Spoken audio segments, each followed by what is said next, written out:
a woman named Jessica Mitford,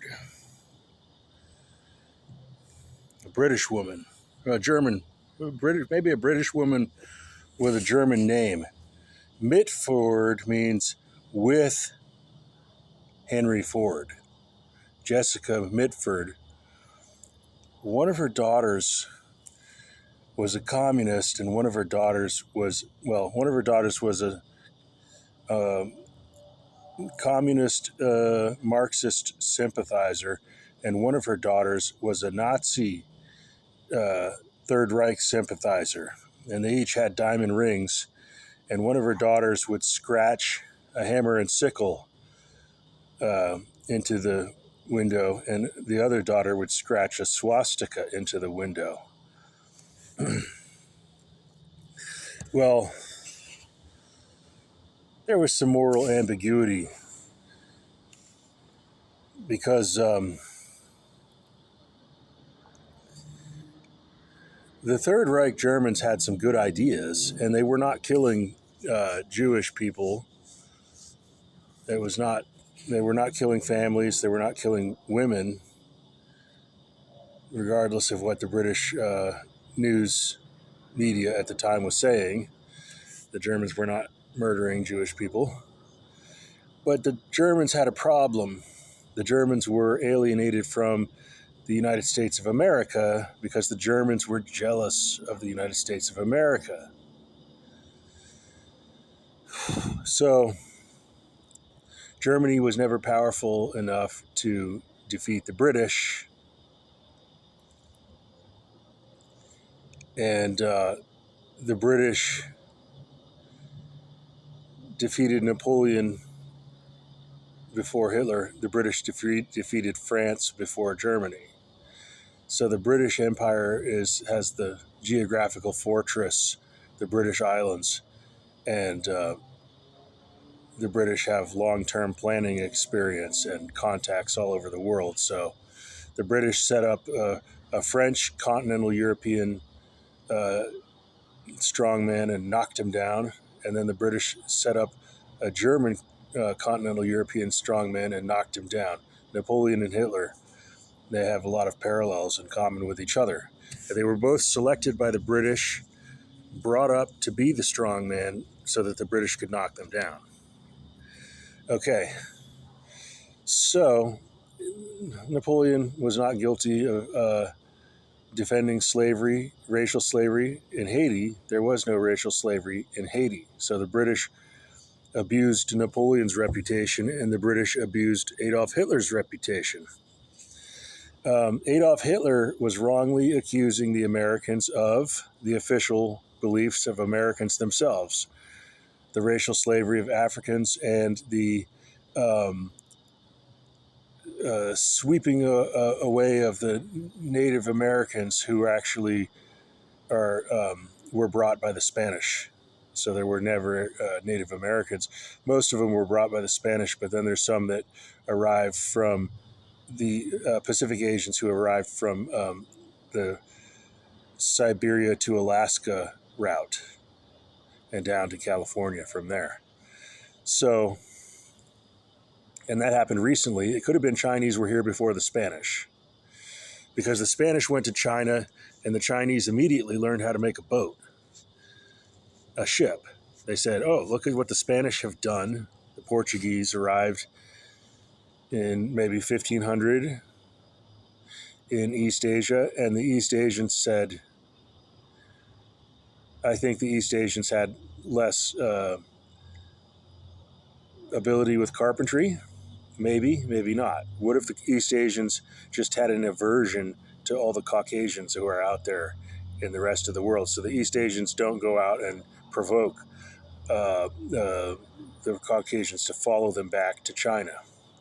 So East Asians could have been had some ability with carpentry we didn't know about, because the East Asians are trying to maintain themselves in seclusion, not going out and entangling themselves with Caucasians. So if the Chinese knew how to make a great sailing ship, if they're Chinese carpenters and Japanese and Chinese and Korean carpenters suppose they were ahead of us. Well, um, we wouldn't have known it necessarily because they would have not wanted to come out and socialize and interact and attract Caucasians to follow them back to China. So hypothetically, they could have made a sailing ship in China. I'm not sure whether the Spanish found anyone in Taiwan. So maybe the Chinese did not have a sailing ship yet. Um, anyway, what was the point of this? Sailing to China. Okay, the Chinese learned how to make a ship. Okay, yeah.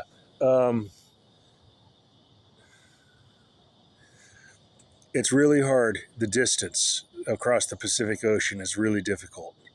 So, sailing from Japan up across Siberia and Alaska and down Yukon and down to Washington State and Oregon and California. That's a huge journey to go from Japan to California. And it's a much shorter journey to go from Europe to New York. So crossing the Atlantic is a much shorter journey. So even if the Chinese discovered America first, hypothetically,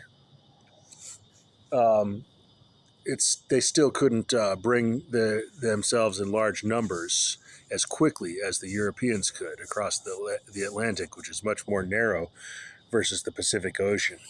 So it wasn't long after the Portuguese arrived in East Asia that the Chinese crossed into Alaska and arrived in California.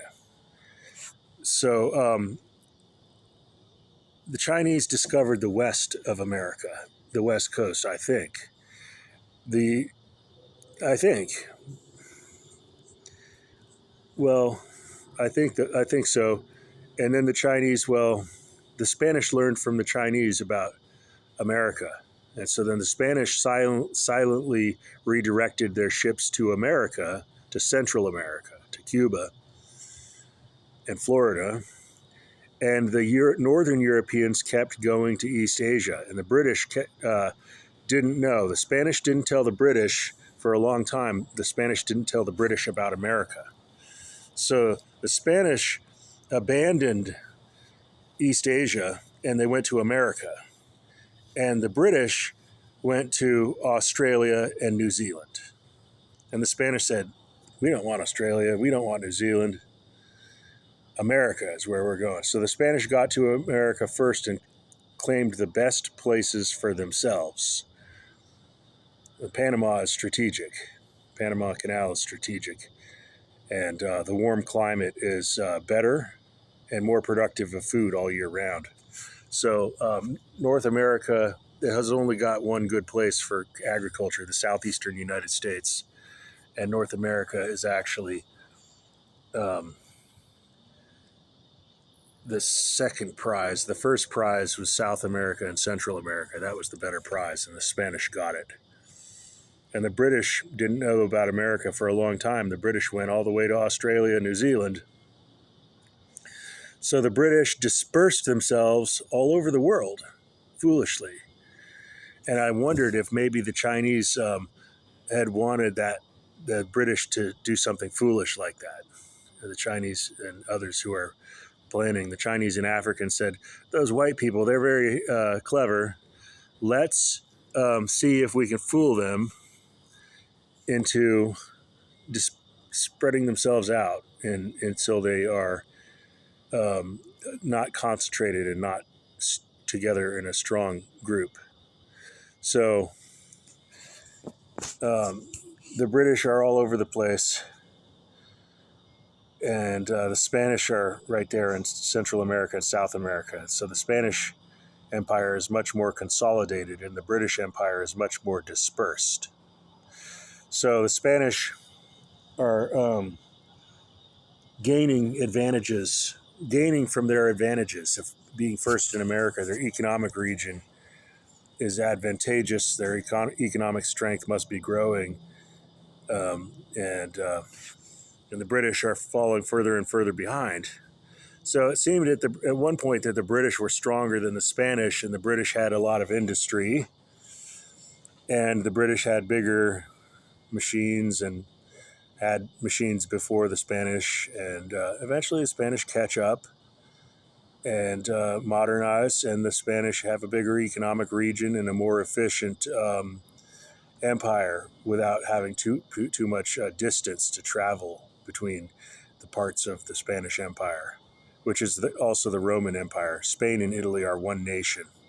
French nationalism bisected the Roman Empire, which was connected by a bridge across from Spain to Italy. So officially, French nationalism bisected the Roman Empire, but the French might say that they're part of the Roman Empire, acknowledging that they have a belt of Latinos across southern France who are supplemented by reinforcements who are from Mediterraneans from Algeria and other Mediterranean nations. So, now what was the point of this? Okay, so then the Spanish said the Pacific Asians have always been here in America, and we have a covenant with them. We have a treaty, and we have their approval to be here. But it wasn't true. So there was never anyone here until the Spanish arrived, or else it's possible that the Chinese arrived before the Spanish, but I don't know. I'm not convinced of that. All right. Hello, I got some visitors here. Stop.